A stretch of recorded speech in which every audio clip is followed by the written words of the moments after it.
What's going on, folks? Welcome back to another episode of the hktpodcast. This episode of the podcast is once again supported by 35bikes.com. 35 Bikes are dedicated to bringing you the best bike components for the best prices. So if you're in the running now for some new brake pads, brake rotors, mud guards or whatever, head to 35bikes.com, enter the promo code podcast and you'll get 20% off your entire order, and you'll also get free shipping.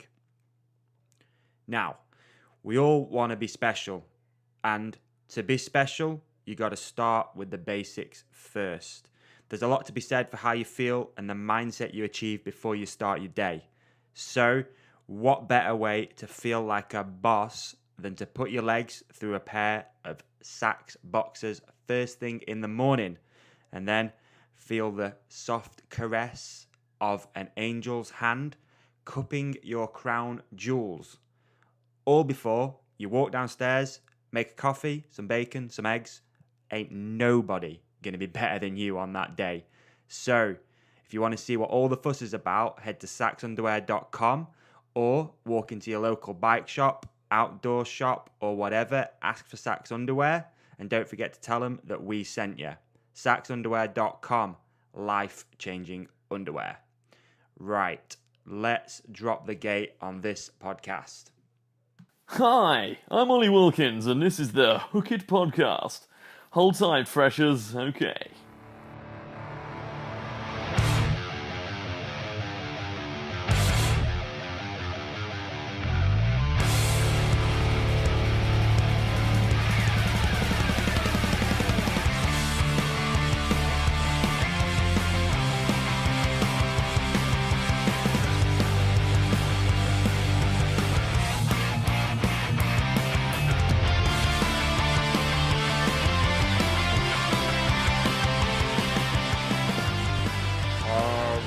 Right, what's going on, people? Welcome back to another episode of the hktpodcast, episode number 47 today, and we are going to be joined by none other than Jordie Lunn.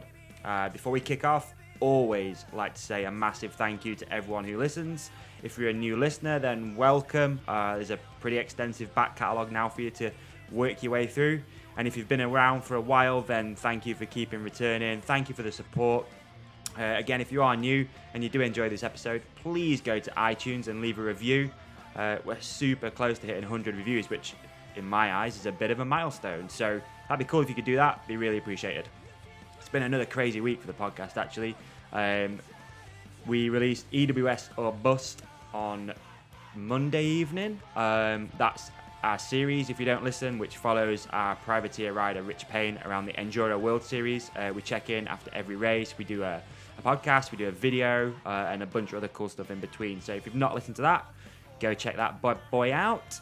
And the Facebook group's going good. It's a closed Facebook group, so if you don't like that already, just head over to Facebook, search the Hook It Podcast, and there's a closed Facebook group.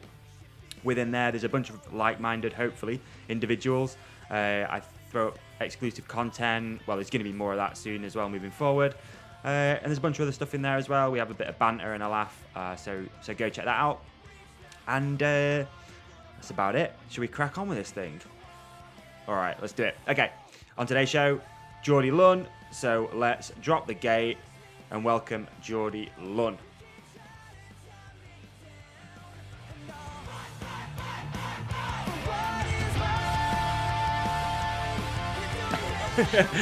But all right, cool. Okay, here we go. All right.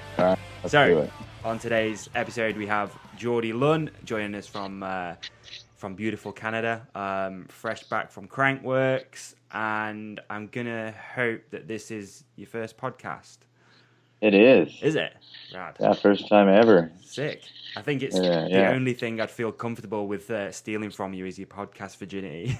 I think anything else might be a bit of a challenge.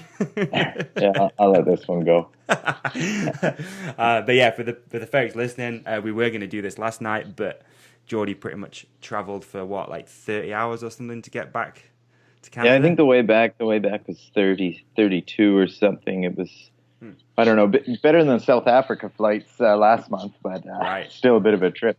Yeah, but the plan obviously was for you to walk through the door and then open up this and start chatting. So we thought we'll cut it back 24 hours. I know I had Nyquist on here a few episodes ago, and like Ryan literally walked in off a trip. I could pretty much hear the front door shutting behind him, and he's like, "All right, I'm ready." I'm like, "Dude, honestly, just chill. We'll do it later. It's no problem." But no, man. Thanks a bunch. Really appreciate you doing this. It's good of you. Yeah, no worries. Hopefully, it's not too traumatic. So what's been going on, dude? Like, just back from Crankworx, obviously. How was that? Yeah, it was wicked. I mean, my first time in New Zealand, and so first time to Rotorua, and that was awesome. Really cool area, and great events there as well. Yeah, for sure. Yeah. It was good. Like, I kind of struggled watching all of it, if I'm honest. Like time delays, and then like getting rain delays, the whole deal. Yeah, and there's so many events they pack into those now, which is awesome. Yeah, and then at the same time tricky. Like, well, for a lot of the guys that are trying to do a lot for points or whatnot, their practices are overlapping, and I know I ended up signed up for a bunch of them, and then only ended up in the end doing a couple events just because of that. Right. So you did speed and style. Yeah, and then I rode the whip off, and then I was also signed up for pump track and downhill. Mm-hmm. And the pump track was kind of right in between all the speed and style practice, and I did a few loops of the track and just decided, no, I'll focus on the speed and style that already qualified decently for that, and then to be honest, the downhill I just almost forgot about all week, and then it was pissing rain for it, and I thought, like, I just knew I wasn't ready for it. Yeah. So I'm not gonna lie, dude. From the Insta stories, it looked like you and Zinc, was our dog in the same place too? Yeah, Zinc, Straight, our dog, and I. It looks like you're having way too much fun to be considering riding bikes. Yeah, it was a good little house we had going there. It was a sick place. Kyle's wife set it up for us, so thank you, Rachel. Sweet. Yeah, we had a little garage and then a barbecue up front, and it was an awesome setup right next to Skyline there. Awesome. Yeah, couldn't have really had a better spot. Nah, is it full of flies too? Did I see that? Oh yeah, that was the SRAM guy's house. We went over to watch Supercross with them one night, and their bathroom window was just caked like inches deep with flies. Oh. Jesus. But we'll come back to some of the Crankworx stuff soon, if that's okay. Sure. But usually what's pretty cool with these things is just to get like some backstory of you. So tell me, like, did you grow up in like a cycling environment or a mountain bike environment or anything like that? Like, were your parents into? Yeah, well, my parents weren't into cycling much. My mom was a swimmer, and then my dad, growing up, just kind of, we must have got the wild side from him, because he did he skied all his life, but then he did hang gliding and all kind of kayaking and that kind of stuff. Right. But he's like, poor old dad now. I think he's broke about 40 bones in his lifetime. Yeah, he's been beat up and lived through it. Mm-hmm. But we like growing up, obviously had bikes growing up, but never really got into it until I was 11 or 12. My little brother got a BMX for his birthday. Okay. And I kind of instantly wanted one too. We built a jump at the end of the driveway and see how many pieces of firewood we could jump over. And then from there, we started going to the racetrack, because Nanaimo BMX track, right where the Stevie Smith Memorial Park is now. Right. That racetrack we grew up going to. But then our older brother, Craig, he wasn't into the BMX thing. He was super into snowboarding, and then one summer he worked all summer. He was a lifeguard at this little dinky water slide, and he saved up a bunch of money, and he bought this Rocky Mountain. It was a Rocky Mountain Element, like a full suspension cross country bike. Right. Back then, it was a pretty sick bike back then. Talk of the town. Yeah, right. And so he was like, I want to start doing these mountain bike races. And so Jarrett and I, like, we jumped on some old bikes. Jarrett had like an old hand-me-down, like, of one of Craig's old bikes, and then I had my dad's Fuji, and we went and started doing these local mountain bike races with Craig, right. And that's kind of how the mountain bike thing started for us. Okay, that's cool, man. And so, like, are your brothers still involved in the sport, or? Yeah, well, like Jarrett's, they're not really so involved in the sport anymore. They both still ride. Like Jarrett will come jump, or like he likes to ride BMX at the park every now and again. And then Craig will ride cross country with me, but he's more into road cycling now. Right. So he's pretty. So you don't hang out with that guy too much. He's the black sheep. He drags me out every now and again and just kicks my ass. But, yeah, funny. Yeah, we don't speak to Craig anymore. He's, he bought a road bike, shaved his legs. We kind of ditched him. So obviously around that sort of age, then when you're like 11, 12 and stuff, were you like watching mountain bike racing? Was there anyone that you were like in particularly like looking up to or anything like that? Well.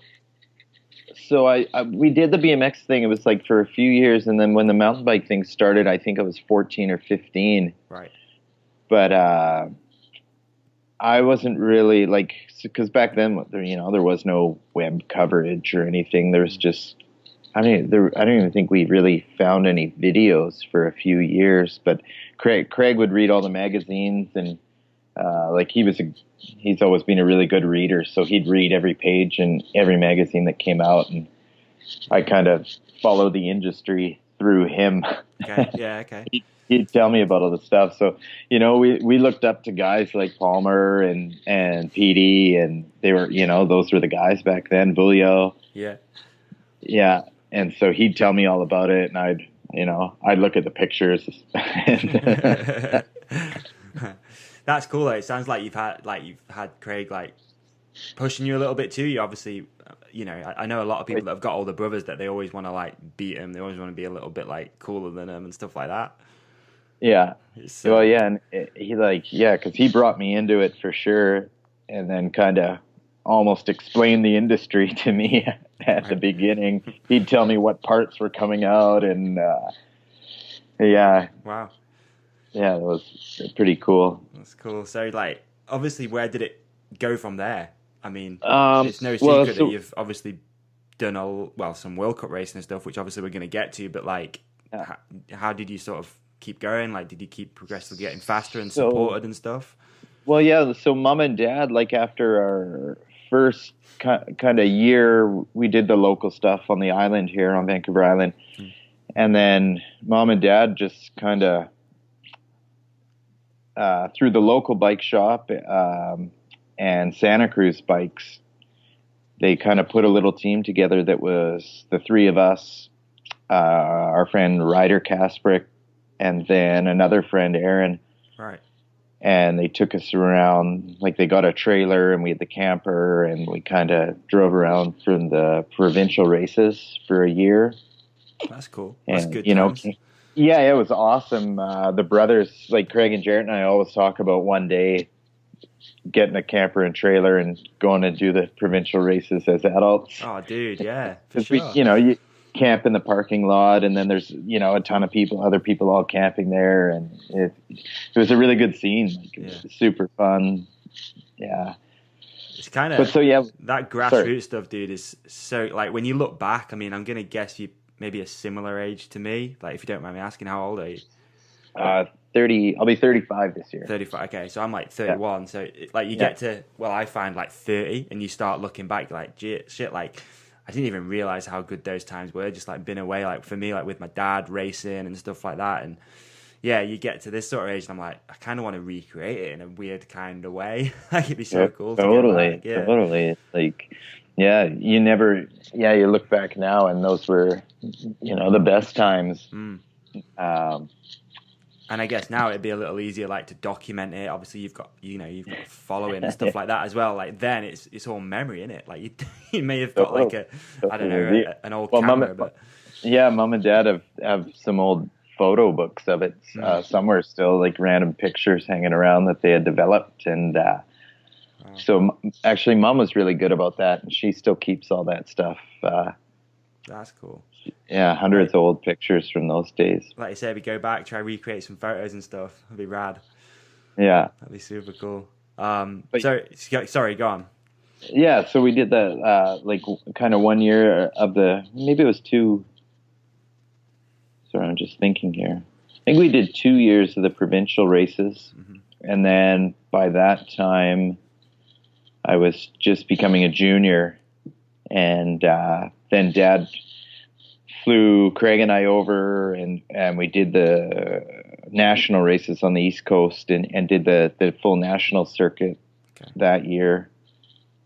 Right. And like then I'm got on the national team for Worlds that year as well, and yeah, everything kind of. I think after that was the last year I did as like under my parents' kind of team support, and then from there went on to the Santa Cruz race team in the States.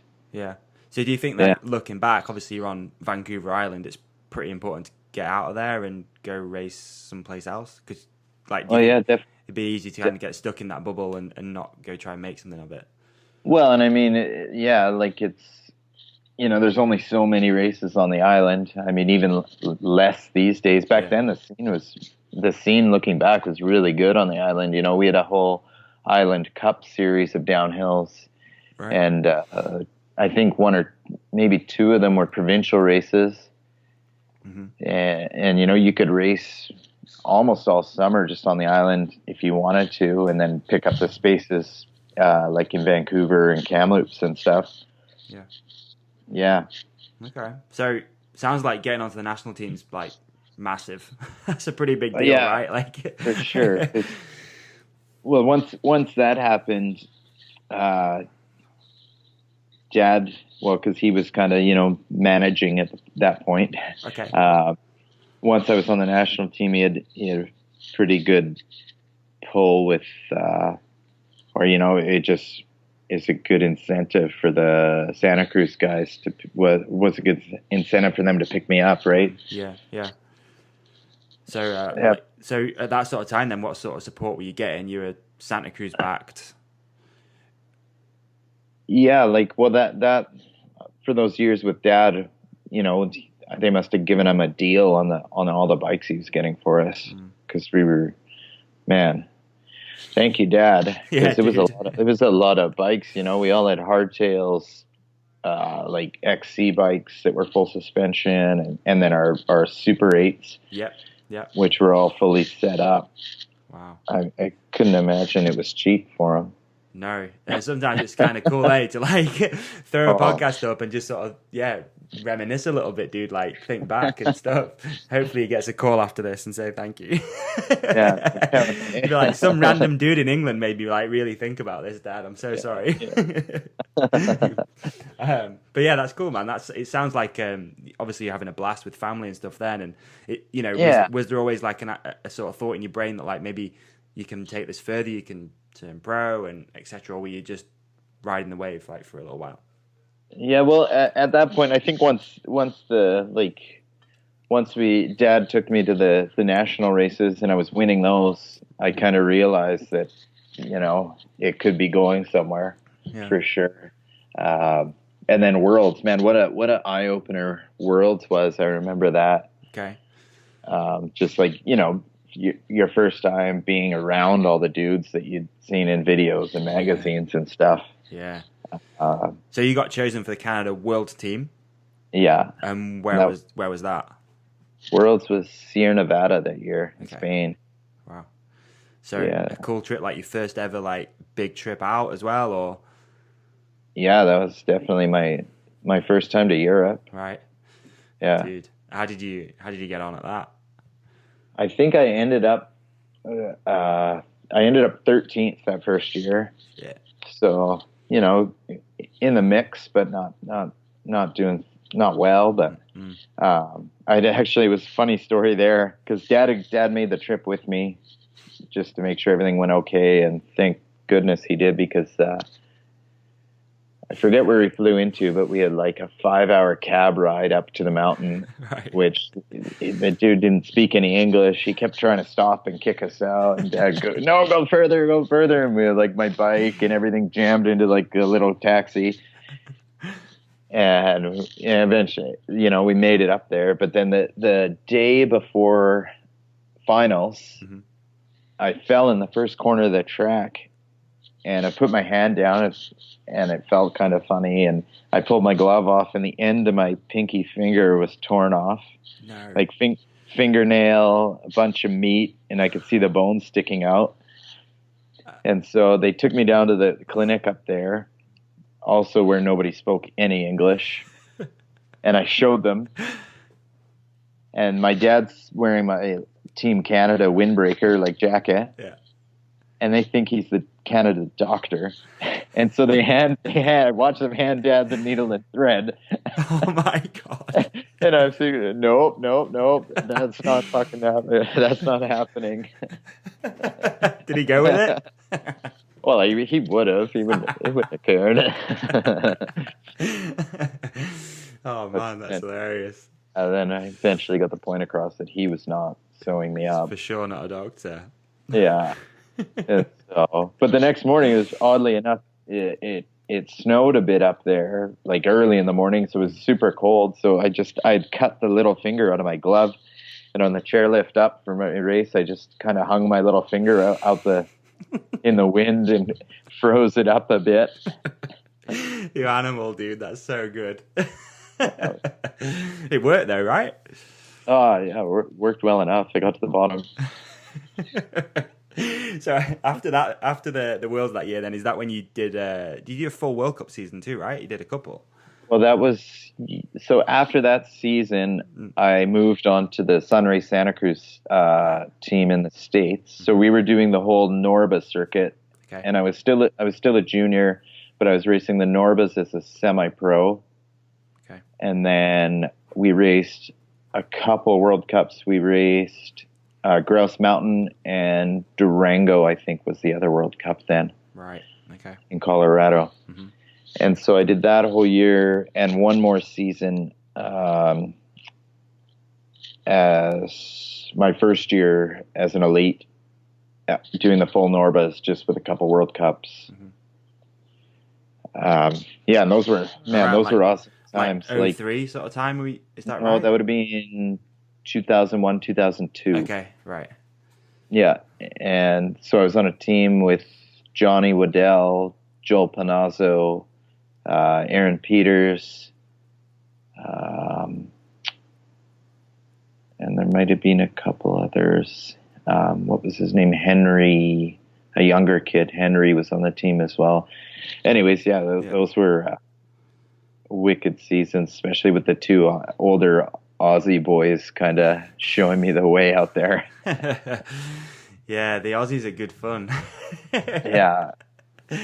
For sure. The Aussies are, I've met a few cool Australians in my years too, man. Like, yeah. Aussies are great fun.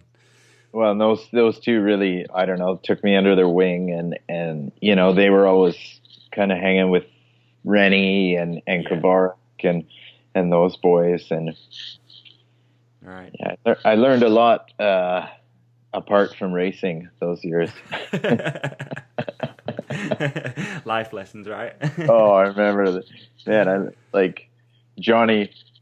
I remember once we had those little pop rocks. You throw them and they give a little bang. Oh, or yeah, whatever. Yeah.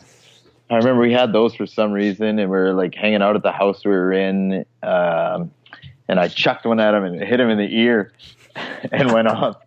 And he just walked over to me and just straight up decked me in the nose, like popped him on, and I fell over. I was like, holy shit. So I learned you don't really mess with their temper. Oh man, no. They're that quick. Yeah, some Aussies are savages. That's the best way I can describe them. And then of course afterwards he goes, well, it messed with my ear, and I just reacted. I'm sorry. And he like apologized right after. All right. Share a beer and all's good sort of thing. Yeah. That's hilarious. So, I guess many people might not know that you're actually the first ever Canadian to finish in the top 20 of a World Cup too, right? Is that true? No, I don't think so. Oh. Like, because I'm sure either Watson or Shandro had, and then Dustin Adams also was doing really well, and I think it was the year before. You've shit on my facts, haven't you? People have said that before. I know. I read it. I've read it twice. That's not right. No, yeah. All right. Well, apologies to the other guys. Yeah. But you're in the top 5, so it's all good. But like that, obviously, that is still, whether you're first Canadian or not. Like, I think 11th at Mount St. Anne. Yeah.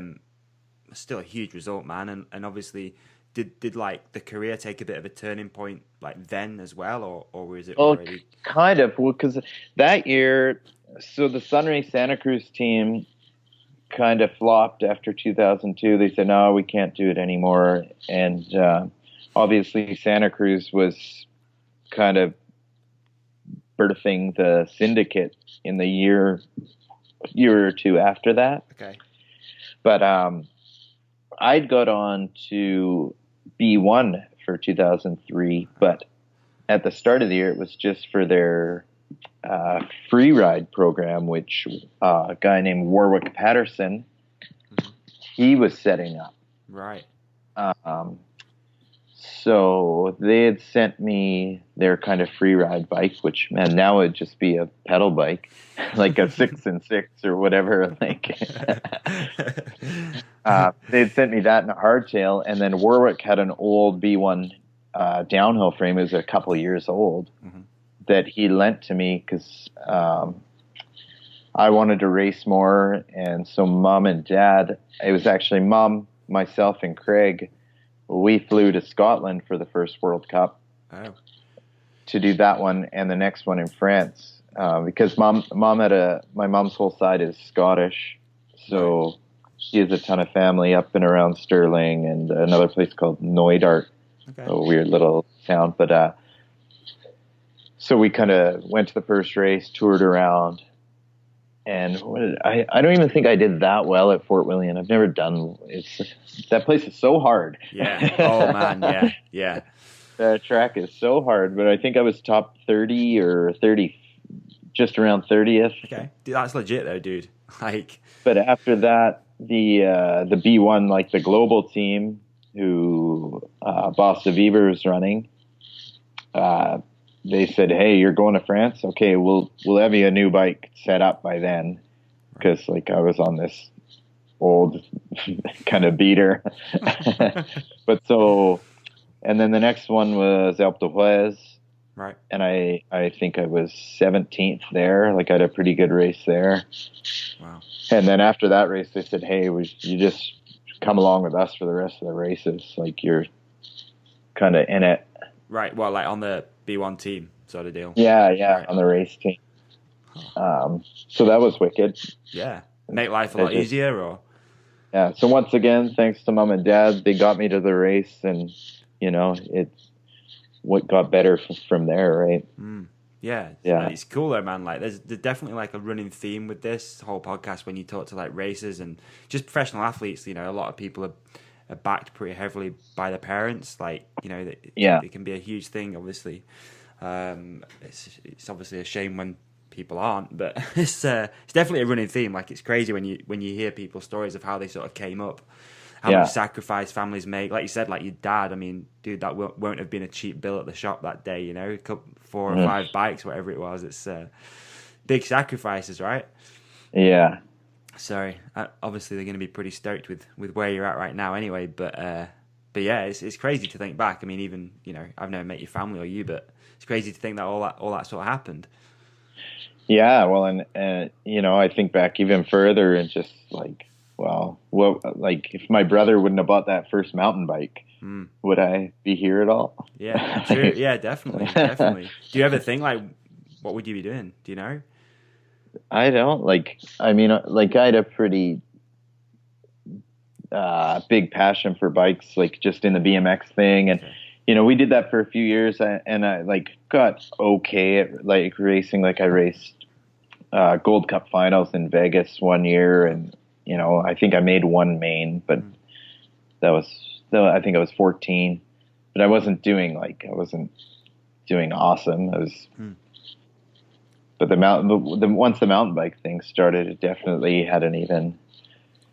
It's kind of cool though that you've never had to think about like what else would you be doing. So like, did you drop out of school or anything like that, or were you doing school along the way? No, like I had to go back because in grade 12, I missed all my exams second semester, right? Because of the races in the States with the Sunrace team. So I had to go back and finish up and just, redo a couple classes and then do the exams. And it was easy. Right. Was it? Okay. Right. And we're totally worth it, obviously. Yeah. For sure. All right. So I guess it's going to be fun now to talk about the switch from downhill to freeride, right? Like, yeah. We had a funny year after that year on B1.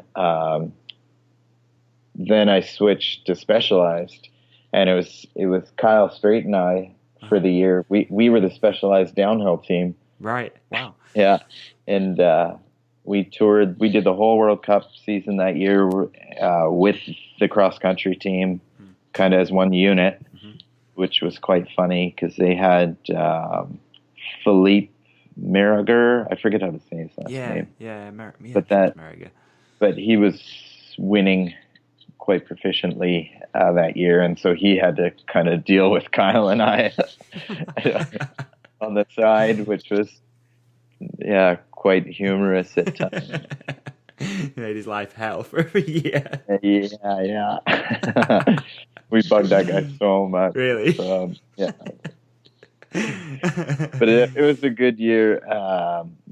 Kyle and I had a lot of fun, obviously, developed quite a friendship over that year, and that still kind of continues on these days, which is awesome. It's one of those friendships you develop and kind of you're not going to lose that, which is wicked.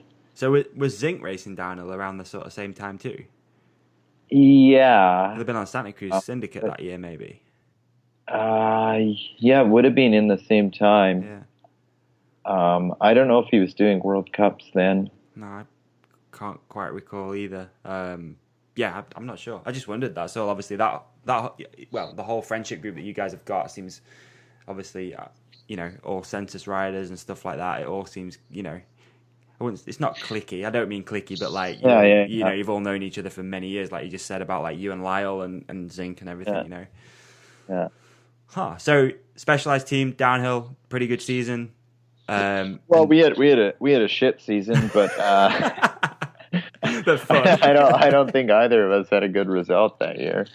But that was it was that weird time with the freeride stuff, getting so much coverage in the magazines and videos and stuff that Specialized had kind of just said, go to the freeride events, even throughout the year.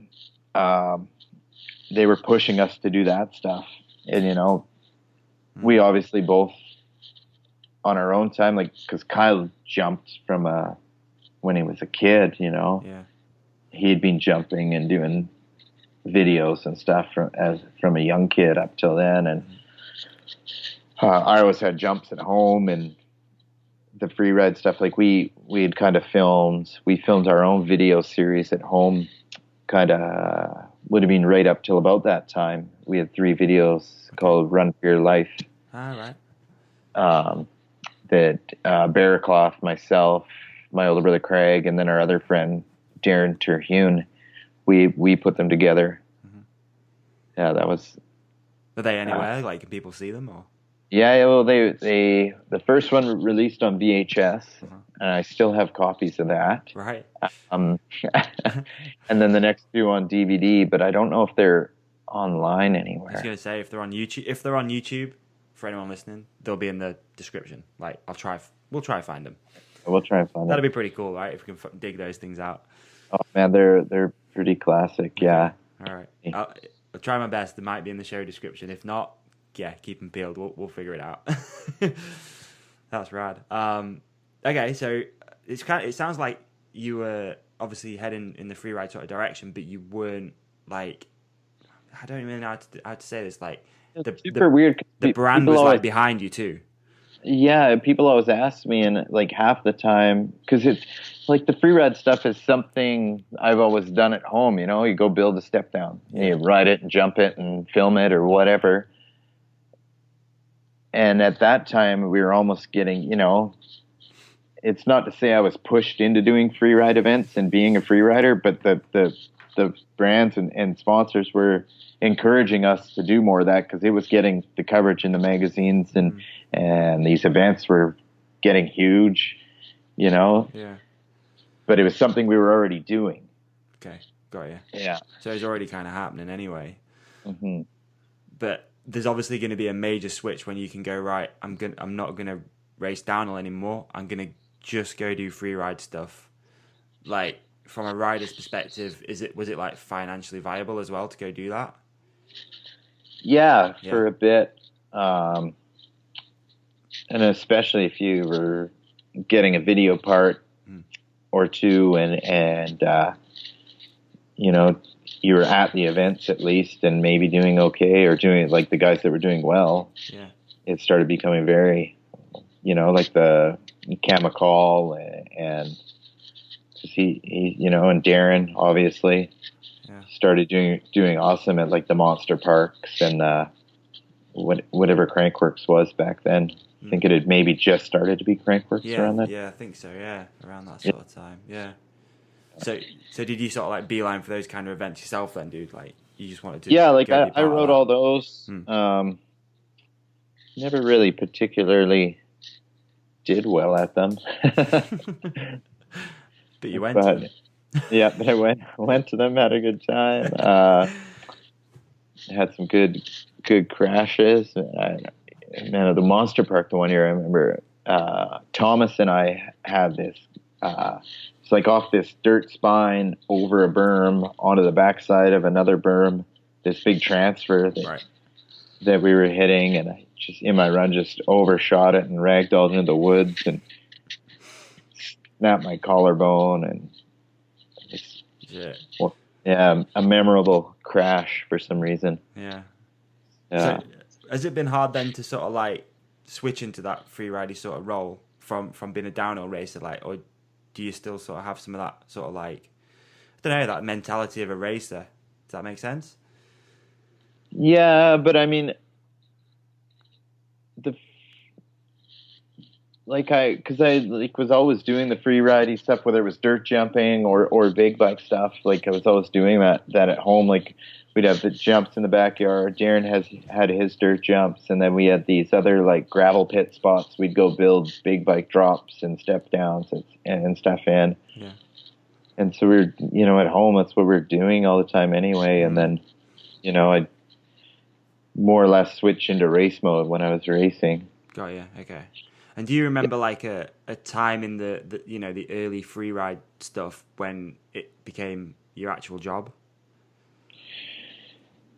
Yeah, like it was kind of between that. I felt like it was during that year of Specialized. Oh, really? Like you transitioned mentally anyway? You're like, well, kind of. I don't know. Like it's hard to transition out of being a racer. Like definitely not a racer anymore, but some days I still think I could. Yeah, no doubt, dude. No doubt.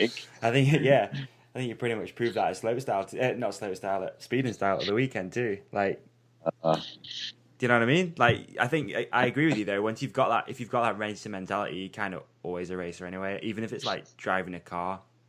It's like, Yeah. oh, you always kind of want to catch the person in front of you, or like, Yeah. I'm pretty bad for that myself. Like if I'm on the motorway, I'm like, I don't want anyone to overtake me. Just kind of want to foot down and get out of here, you know. I think I agree with you though, man. You know, if it's in you, it's in you. Yeah. That's for sure. But I don't know. Like I said, I was just kind of like curious whether you just sort of made that switch in your mind, and it was like, no, this is kind of like the direction I'm going in now. You know, better for your personality or your riding style or whatever it might be, sort of thing.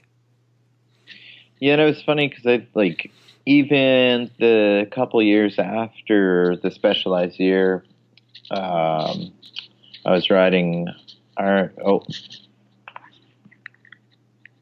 check 1 sec. It's all right, man. No worries. My headphones died. No sweat. I got it. Good. So, my headphones died on me. Oh, no way. I had a backup set here ready though. Sweet. Like a pro. Sorry, where were we? It's all right. Where were we? Good point. Where were we? I have no idea. I have no idea. You know, I think I just sort of said about your mentality switching, and started entering a few competitions. God. Yeah. So like, yeah, that was right around like that year during Specialized, and even the year before, like on B1, I was working on a couple different video parts. Like that was we did the Collective, and Warwick was also doing a film. Okay, is Rome around that sort of time too? Rome was the next year, like, okay, or no, 2 years after Rome. I was on Iron Horse. That part was sick, dude. Thanks. Rome was good, real good. Yeah, people love that. Never going to get rid of those two quotes, unfortunately. It's either the snake went in the snake hole or Jordie, eat your porridge. Thanks, Cam. Yeah, it's funny because I rewatched that actually this afternoon when I got home from work. I rewatched that section. It's pretty good. Real good section, actually, dude. Good times, for sure. So, talking more about like the slopestyle side of things too, like when did the slopestyle side of things kind of start kicking off for you? And how did you make the transition to be able to do some of the tricks, I guess, that you have to be able to do to compete? Well, I don't think I ever really had enough tricks to actually compete. Okay. But at least you're honest. It would have been a couple years back from then, like when the first kind of freeride events started coming up. Like Darren was just getting on mountain bikes, and then Ryder and I started a jump spot in a sand pit. Right. And I remember like him and I just kind of grinding out, like learning 360s and a few tricks, you know, no foot cans and nothings and stuff, like basic stuff. But that, like, we worked all winter just to learn a few tricks in that sand pit, I remember. Like enough just to go hold your own. Yeah, like just barely. And then even like, man, I don't think I ever even 360 to jump in a competition. Really? Probably not. I still. I'm pretty interested to hear about like what you think about slopestyle right now. Like you watch Crankworx, you know, I watched it at the weekend. I watched slopestyle event, and it's, you know, it's video game kind of stuff right now. And yeah, like now, if you know the rider, you know what's happening and what's gonna happen. Yeah, kind of. Yeah, I agree with you. Yeah, it's funny because it's impressive. Those guys are unbelievable at doing the gnarliest tricks back to back to back. But I still feel like there's room, and it's tough because everyone always complains about judging. So here's where the hiccup in the whole thing comes in. Like, I still think there should be slope style courses like back in the day, the Crankworx and Monster Park and stuff, where it's multiple lines. Yeah. and more of the riders like riding personality comes out just in the line versus everyone just doing a video game trick after video game trick on the same line. And, you know, obviously everyone's going to ride the one line down, and, you know, I don't know. I just feel like that's where bowl contests and park contests and BMX and skate are so cool. Yeah. Is where the riders like personality comes out in which line they're doing, and you know what, if they're doing a crazy transfer or just going huge on something, you know. Dude, that's such a fair point. Like I'd not even thought of that. I'd literally not even thought of that, like the course side of things. But yeah, it's weird because I read a few comments on like Pink Bike and stuff, and a lot of people are complaining about the judging, which, you know, we don't have to get into that. But it's super interesting that you say that, because I'd never even really thought, like, there's not a great deal of like rider expression almost. It's just like hit after hit, done. Yeah, like if you think of like, because I like watch, you know, online videos of all those guys at skate parks or at different jumps, and you know, a lot of them would have a lot more to show in their riding if there was multiple lines, you know. Mm-hmm. Yeah, totally. And that brings me to another point with the course stuff. Is I find with slopestyles right now, they've gotten way too generic. Like every course has obviously your trick jumps, like straight jumps, maybe a couple hips. Then they'll have a flat drop, a whale tail with a lip step down off, and your cannons. And that's about all the obstacles they have. You know, there's no variation. Like every course has those 5 different obstacles laid out in different order. Yeah, fair point. Yeah, totally. So like a lot of those guys are just doing the same run in different order at each event. And where if the course had different lines, or even, you know, throw in a couple, I don't know what obstacles, but there's lots out there. Yeah, hitch post or something, like just something different. Yeah, and like that was what was always cool about the older events, like Monster Park. There'd be a dirt bowl section with transfers in and out, and a massive drop right over the middle or something, you know. And Darren always had like the hitching posts in his lines, and the earlier ones Darren put on they'd have multiple lines and stuff. Crankworx, even like the old Boneyard where the slopestyle is now, was so cool back in the day because it was like a public course during the summer. You know, they kept all the mellow stuff open, and then for the event they just add in ramps and different things all over to kind of beef it up and make it sick for the event. And it was kind of like to your discretion where you want to go, sort of thing. Yeah, you know, you could hit some tech stuff at the top and then move over and hit some gnarly stuff, or go over to the road gap, and there was lots to choose from, and yeah, like we said, that's where a rider's kind of personality really comes out, I think. Yeah, I guess like one of the beauties of watching Rampage is like, where's that rider gonna go? Do you know what I mean? Like that's kind of that's again, I agree with you, man. Like I'd never even thought of that, if I'm honest with you. Well, yeah, it's tough because then there becomes the whole judging issue gets even worse, right? Yeah. But still, it makes in my eyes, it makes the show better.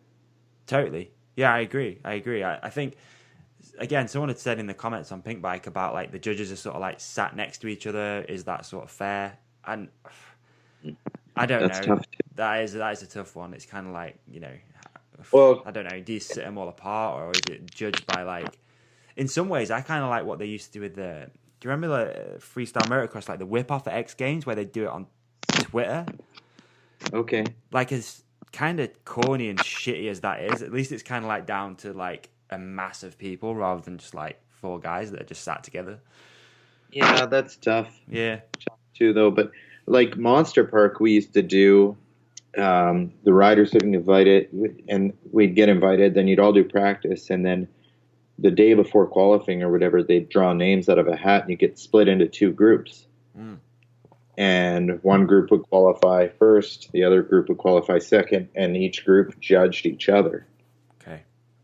and then seems a little more fair. The top three would go on into a 6-man final or whatever, or the top four from each group. I forget, but and then the riders were judging each other, and yeah, we all. I think the whole judging thing being together is good because, like, you converse about it, and if someone says something, and you discuss, and in the end, it seemed like everyone was more or less gets on the same page. Because sometimes someone might, like, especially at Rampage, might miss a little bit, like whether they slipped a foot or I don't know, someone misses something and then you discuss it. Yeah, true. Yeah, it's going to be hard to find that, like, happy medium where the riders are going to be happy, general public's happy, like, fans if I'm sitting and watching a slopestyle these days, I'm probably going to miss half the bar spins they throw into their run. Yeah, it's true. It's like a massive tongue twister for the McCalls when they're coming down. They're just like quadruple flip, bar spin. Especially too, when guys are throwing switch stuff, or like switch tail whips for me are always hard to pick out. Yeah. Whereas other guys, oh no, that was a flip switch whip, like, especially if they're flipping or throwing. Yeah, with it. It's kind of nuts. I was, like, super interested to hear your sort of side on that. Obviously been a little bit more involved than most people, so where do you feel it's going though, like slope style and stuff? Is it gonna keep, because for me you always think, like, I don't know, it's always like that thought, isn't it, like, that's it, like, this, it can't go any further than this. Like, you've got, I don't know, Regatkin throwing those ridiculous, like, cash rolls and stuff, like 1440s. Yeah, like, 40 foot, exactly. Like, where does it stop? Because I don't think they're really going to push the jump size much bigger, or the drops or anything. Yeah, they seem to be kind of like I mean, I probably said this like 5 years ago or 10 years ago. Like, it seems to be at the max. Yeah, but even back then, like, the last drop, or even the monster drop they had in Crankworx one year was way bigger than any drop they have in here in any of the runs now. Okay, yeah. Like, I feel like the courses, like, drop size, like the old Crankworx road gap used to be going so fast off that thing. Yeah. Now everything's like pretty safe on a hardtail, whereas back in the day, no one on a hardtail was hitting the road gap at Crankworx. True. And maybe that's a little bit too, like, for TV and, making sure that there's no ridiculous crashes. I don't know. A little bit dumbed down almost for TV, do you think? I think it's just more built for the wild tricks. Yeah. Just for spectacle, yeah. Yeah. But so I don't know where it's going to go. That's so hard to say because it's still on the up for sure, Yeah. I don't know what guys are going to do. Everyone is stepping up every year though, all the guys. Yeah. We will see. Time will tell, dude. Time will tell. Time will tell. So what's going on with you right now then? Have you got any projects in the pipeline or anything like that? Yeah. So hopefully start filming the next Rough AF. Really? Edit awesome! By the end of the month here. Okay. Is that all filmed like super local too? Yeah, it's near where I live here. Yeah. So I get about a 25-minute drive from where I live to where I'm building and riding out there. Awesome. Yeah. You're building some ridiculous things in the woods again. Yeah, I got a few things and a few more things that I actually looked at this morning. So okay. Hopefully, it's like go on. Last year I built all that stuff, and like I usually bring a couple of my buddies will come out every now and again to check shit out, and my brother Craig will come out, and Craig usually gives me the I don't know. He kind of says I don't know, and so after the last one, everything I built ended up working out well. Yeah. So I started. You may be seeing that new tree rolling thing I started this year. Oh yeah. And Craig said, "Well, I said no to everything last year, so I can't really say it's not going to work." But Dude, I'm looking forward to that. So, do you like? Have you got a bit of a riding crew around where you are right now too? Do you live? yeah, Yeah. I got a bunch of guys in town here that I ride with pretty consistently. Um, most of them, most of them work during the week, so we ride. Now that the times changed, we can ride in the afternoons Yeah. and then on weekends as well. And then up in Nanaimo, Parksville, like where I grew up, there's Darren, and then there's a whole crew in Nanaimo, and Ryder Kasprick as well. He's riding a ton these days too. Cool. Yeah, so if I venture up that way, I got a good, 12 to 15 guys that are always keen to ride, and they'll come down here every now and again too.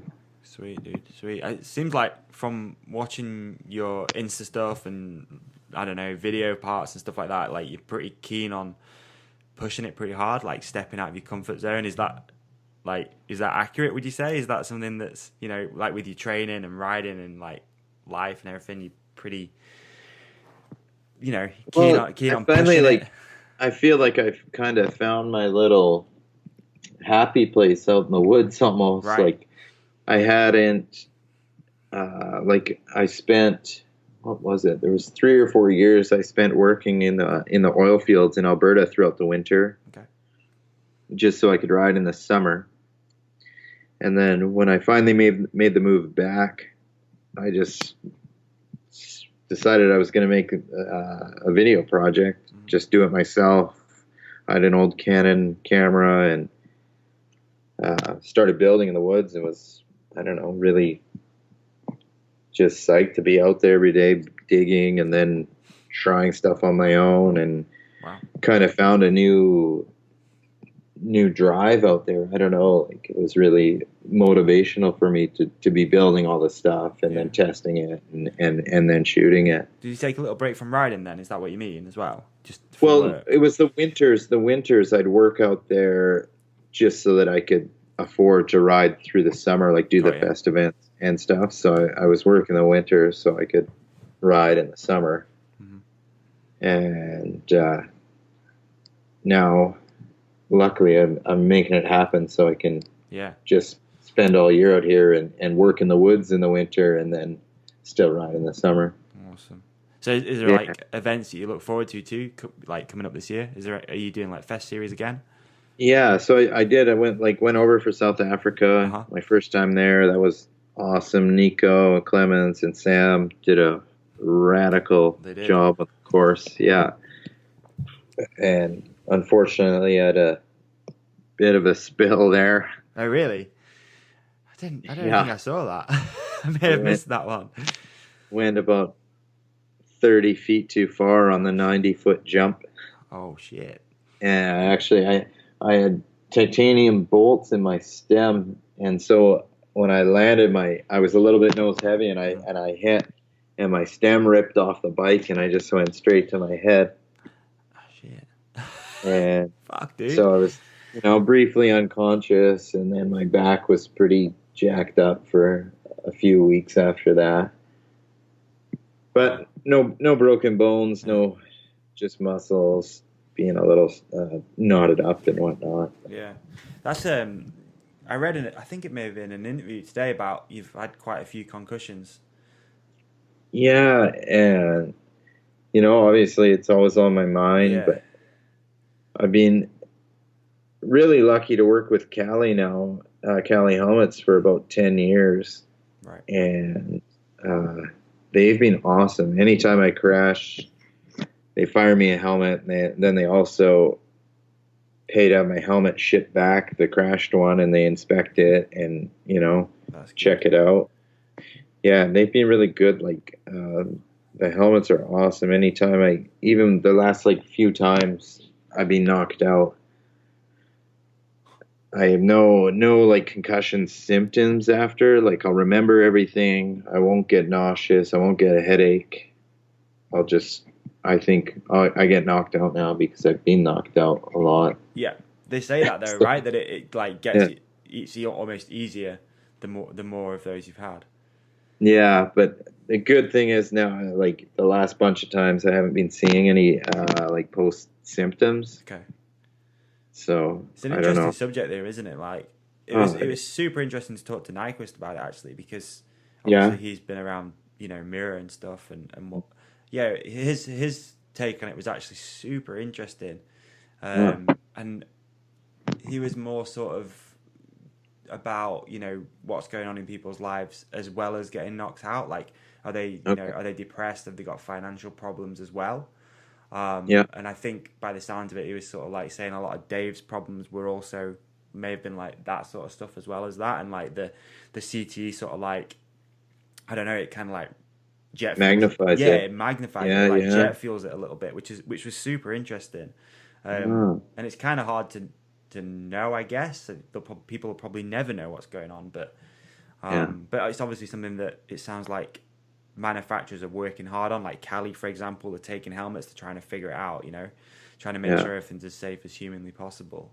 And yeah, like yeah, I know Brad spares there's no shortage in the safety that goes on in those helmets. He's Yeah. always working on it, always trying to make the next better Yeah. protective lid, right? Yeah, for sure. But it is something that I think moving forward is going to be more of a thing in our sport. I think there's always been that, especially in action sports, that whole sort of like, you've got knocked out. Oh, you got knocked out, but then like 30 minutes later, he's doing a double backflip, and I think moving forward, I think that sort of stuff might go a little bit. I don't think, unless I'm mistaken, there's no like protocol for knockouts or anything like that at events. I'm not sure. Don't quote me, but I'm pretty sure that you could take a pretty big hit, knock yourself out, and do your second run. Well, like Zink did the 1 year at at Rampage for sure. Like he 360'd that big drop and crashed. Yeah, he did. And he smacked his. I don't like he wasn't knocked out, but he said he wrung his head pretty good. Yeah.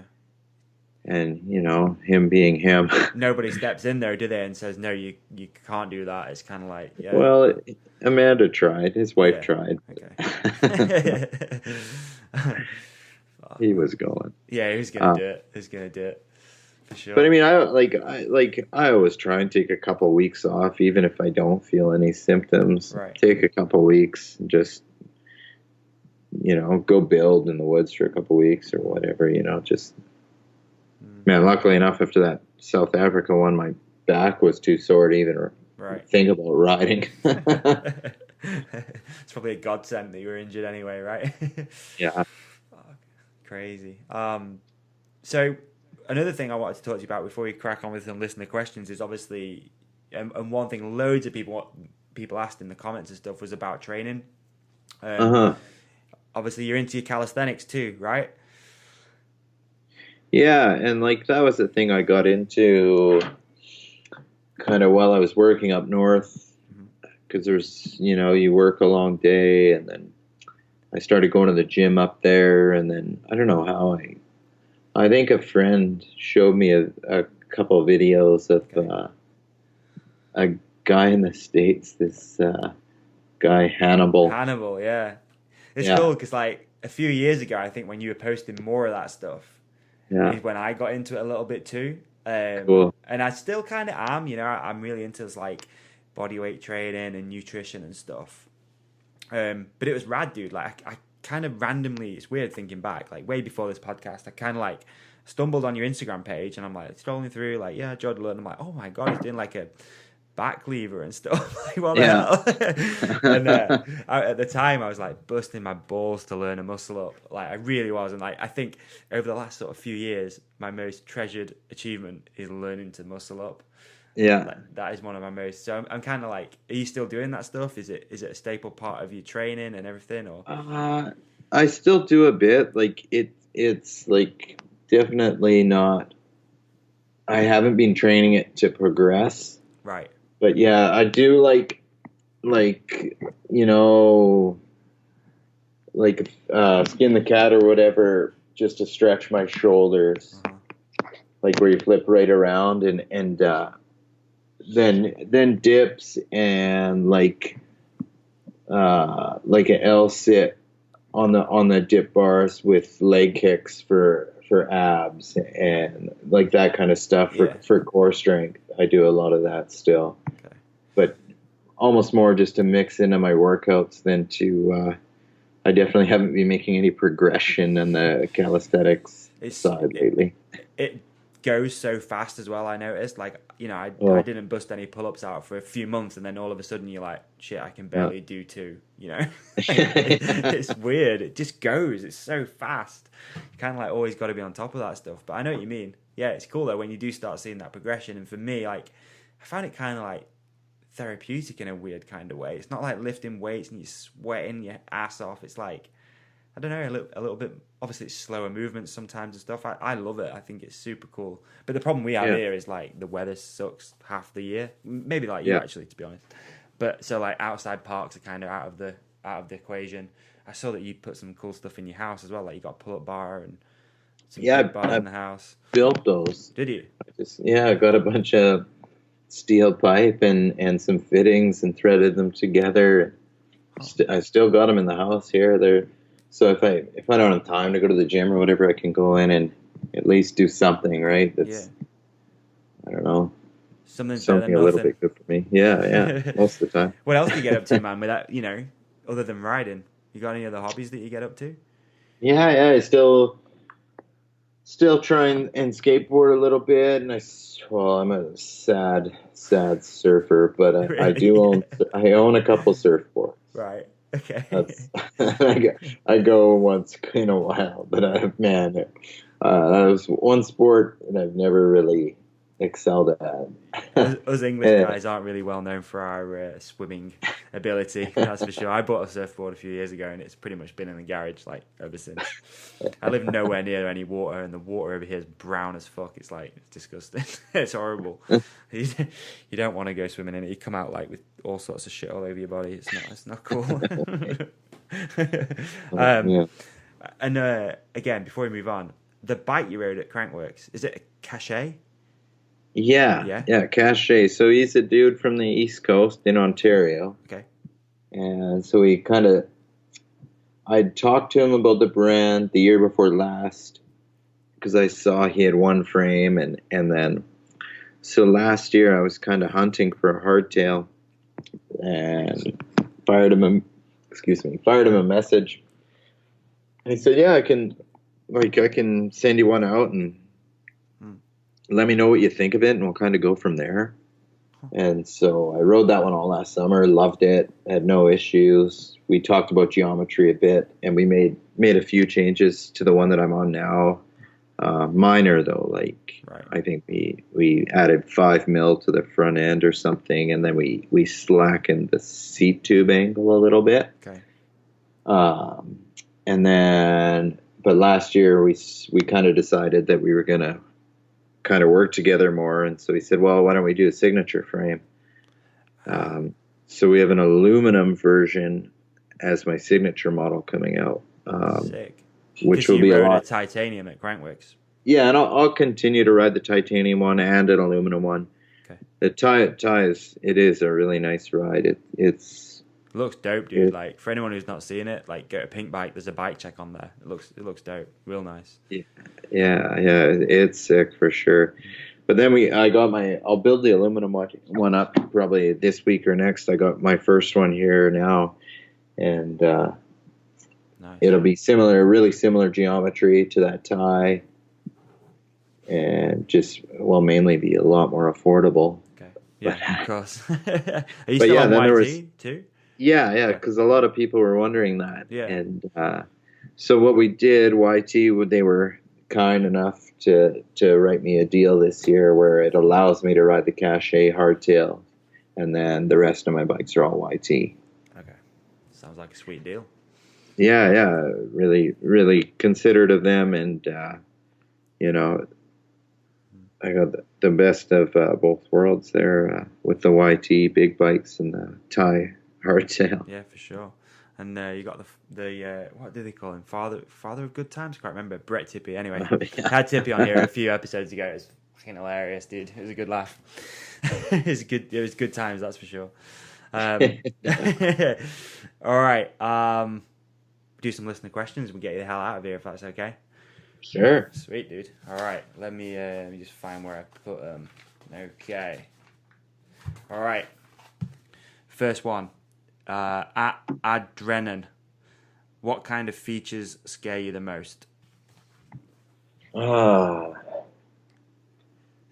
Women. I don't know if it's features. Okay. Straight backflips. Right. Really? Man, it's funny because,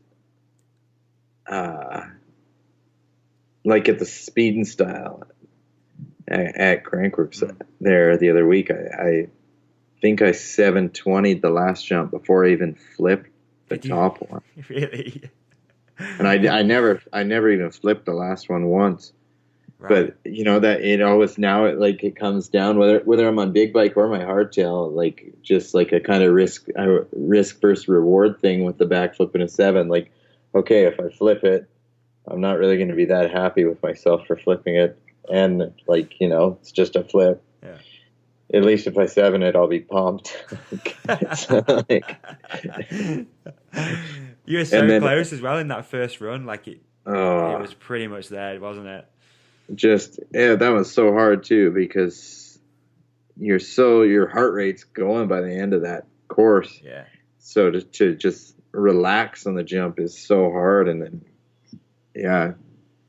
I was curious too. Was the second attempt in your second run, was that for you or for the fans?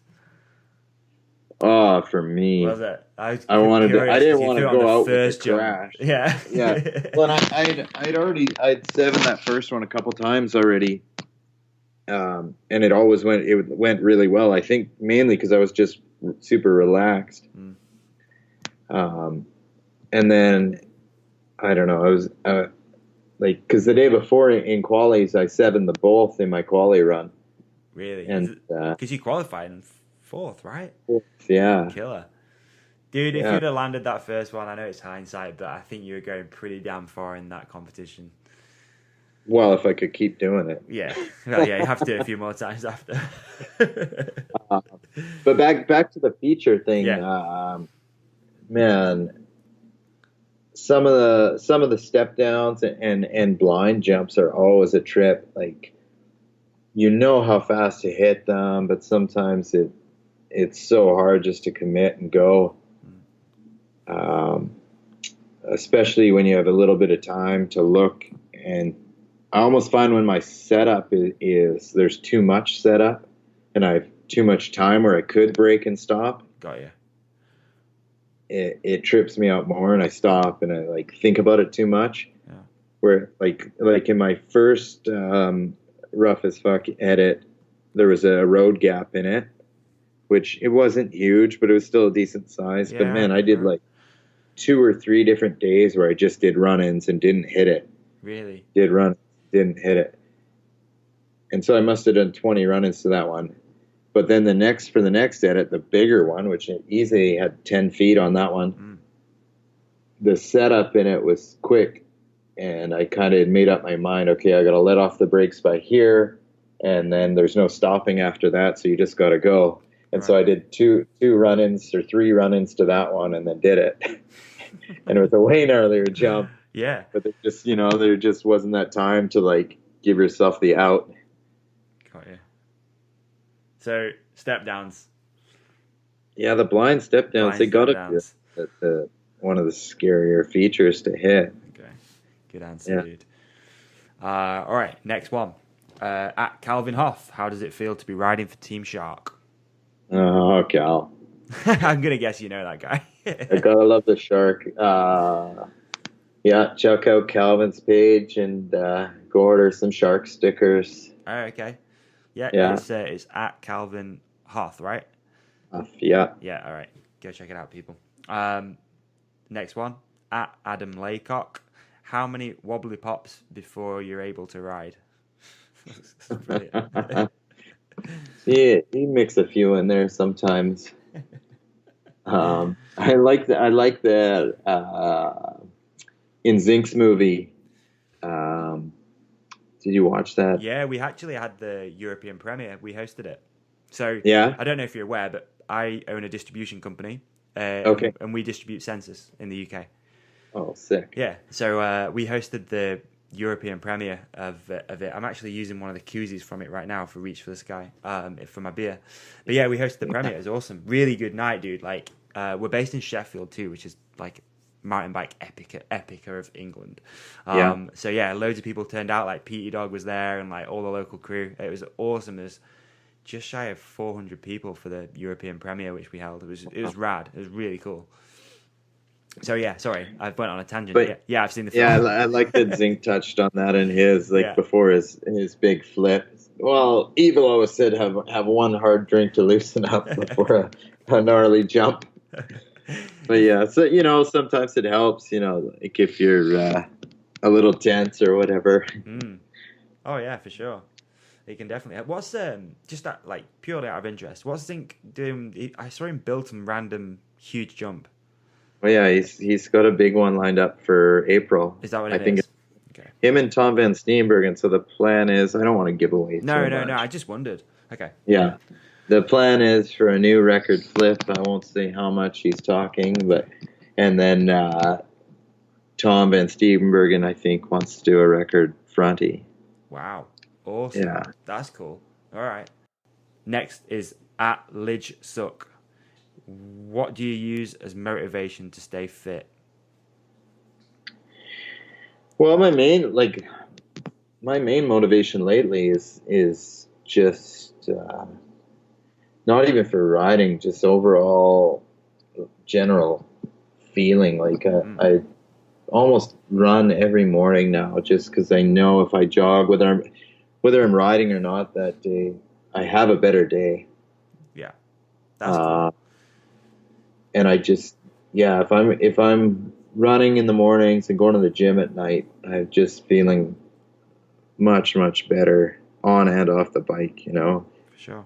I'm not out here trying to get in, super cut and model condition or anything, but you know what though, dude? Like, I've literally been doing something very similar. Are you aware of a guy called Aubrey Marcus who owns Onnit? No. Okay, so Onnit's like a supplement company. Okay, cool. Based over in the States, and I was listening to a podcast with him ages ago, and it's kind of like he's just released a book. I'm not trying to plug his book for him; he's doing all right with it anyway. But it's basically like a really optimized day, and his sort of first thing is like wake up, have a glass of water, kind of like hydrate yourself, then just get some sunshine and a little bit of movement. Like a run, even if it's short, 5 minutes, 10 minutes, whatever. But it makes such a difference. Like, it's huge. Totally. It can totally transform your day. Like, you're in a way better spot. A little bit of sun, a little bit of movement. So I've been doing something really similar. It's interesting. Like, just a little jog in the morning, go run some sprints up a hill, or just anything, just to get the body going. Totally. But yeah, do it. Yeah, like I do the same and try and do it. Well, I do it before breakfast, and then. Dude, it totally jumpstarts your day. I'll send you a link to it. You might enjoy listening to that. Do you listen to any other podcasts at all? Other than this one, obviously. Other than this one, I haven't. All right. Okay, I'll send you a link anyway. Okay, we just kind of covered that. Actually, it's kind of interesting. At Sam Anderson, I think it is 511. I'll rephrase this because we've kind of just covered some of it. So what's your diet like, basically? It's good while I'm at home. Yeah, traveling's hard, eh? Oh, traveling's rough. And, some guys are better at it than others. And I'm okay. Like, I'm getting better while traveling at just, sticking to water while I'm in the airports and... I don't know. It's tough once you're in another country too, because you're never. I find when I travel, I can't get in a routine, but we'll leave that at that. But at home, at home, I feel like I've done pretty well. I just stick with. I alternate mornings between like egg white and like I'll do egg whites with yams and beets. Nice.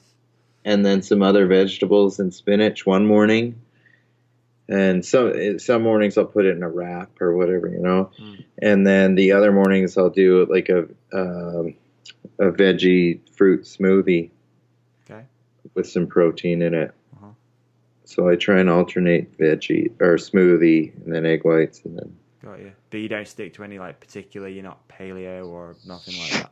No, I did a bunch of winters for 3 or 4 years. I didn't eat any chicken or red meats. Like I just ate fish. Really?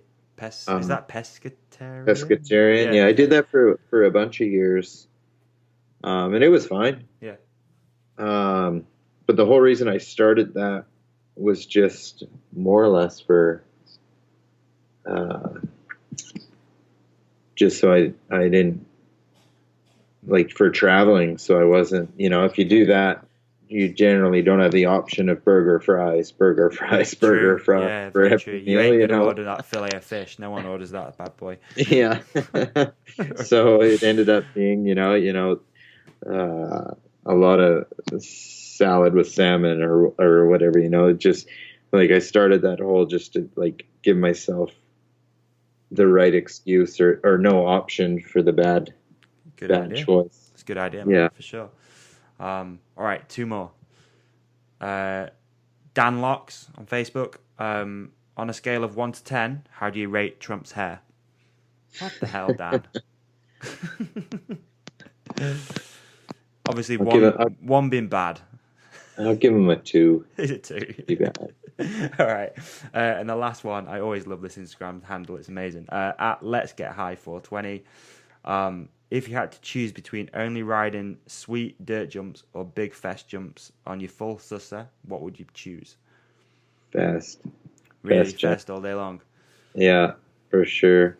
You get like, man, you could ride the fest events and never do a trick and still have the best time. I mean, like I could ride jumps and not do a trick and still have a great time. But man, you like a lot of the fest events, you're nervous just to drop every run, just to ride them. Yeah. And so when you straight air through, it's like the best feeling. I have a friend who rode them. He actually won Hardline, Red Bull Hardline this last year. And he was peaking off that for like... Craig. Yeah, Craig, yeah. Yeah, okay, Craig's a buddy of cool. mine. So Craig rode those. He was peaking off that for like months. He's probably still peaking off it right now. He's still buzzing. Which one? Which one did he ride? Oh, man. Oh, Nico's? I think it In might have Belgium? been. It might have been. Yeah, I can't remember now. Yeah, it must have been. It must have been one of the European Probably. ones. Yeah, I'm pretty sure it was that. He went out there with Rat and rode him. Yeah, sick. Man, Good times. it's insane. Yeah. Insane. Like we were, hitting, I think, 70 kilometers an hour in South Africa. Okay.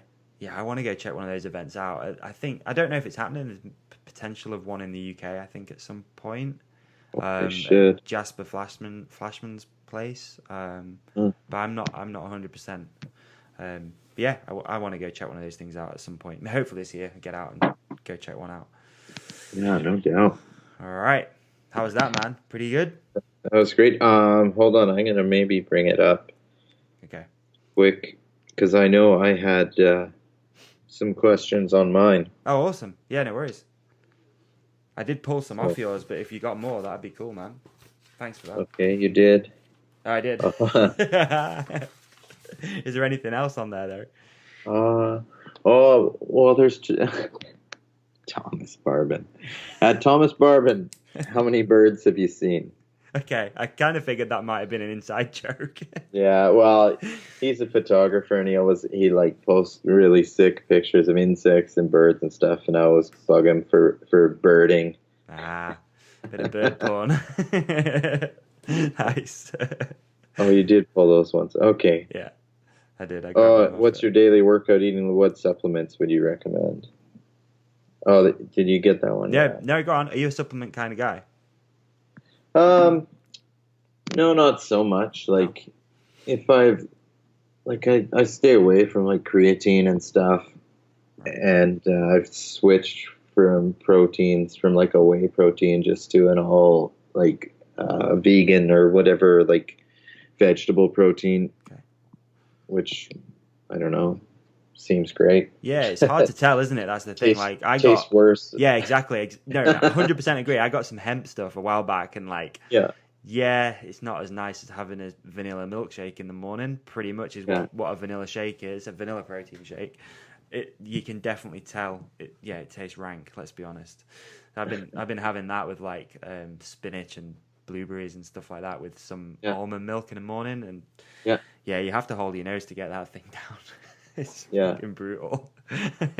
but yeah, there you go, dude. Sponsors and stuff. Is there anyone you want to thank, like on the back of this, so it's going to be on there? Oh, everyone. Oh, man, it's hard to list them all off, eh? Yeah, for sure. Everyone. They know who they are. All right, mum and dad too, for sure. Yeah, mom and dad for sure. My brothers, man, my brothers are always there. It's crazy. They're still like my biggest supporters. Awesome. Yeah, my older brother asks me almost every day, "Oh, what are you up to?" Okay, you know, like he's on me. That's cool, man. He must be super proud. Obviously, it's him who kind of, introduced you to this stuff. So that's real cool. I think I watched a Pink Bike. Oh, not Pink Bike. It was on Pink Bike, like a bit of a documentary about like behind the bike, and it's Craig, I think, that was on there. It kind of looked very similar. Yeah. The bike mag one, Beyond the Bike. Yeah, that one. It's really good, real good. But hopefully, if Craig's listening, you've enjoyed listening to this too, Craig, and it's brought up some cool memories, hopefully as well. So yeah, I'm sure he'll download and he'll have a listen. And then my chick too, Caitlin, she's great. Kicks my ass out the door in the night when I don't want to go to the gym. Go, or you won't. You'll be angry. Yeah. Rad. Sure. Well, it's been a pleasure, dude. Like, really appreciate you taking the time to have a sit and a chat. Hopefully, it's not been too traumatic for you throwing down your first podcast. Easy. Man. It is easy. It's an easy one. This is. But no, man. Thank you very much for everyone listening. Don't forget, if you don't already, go follow Jordie on his Instagram. It's at Jordie Lunn, I believe. That's right.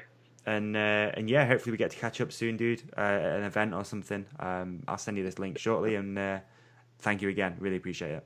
Thanks, Davey. Thanks, everyone, for listening. Sweet. Have a good day. Good evening, whatever it is. I forget. I'm going riding now. Oh, motherfucker. All right, man. Catch you. Later. See you, dude. Bye. There you have it, folks. Episode number 47.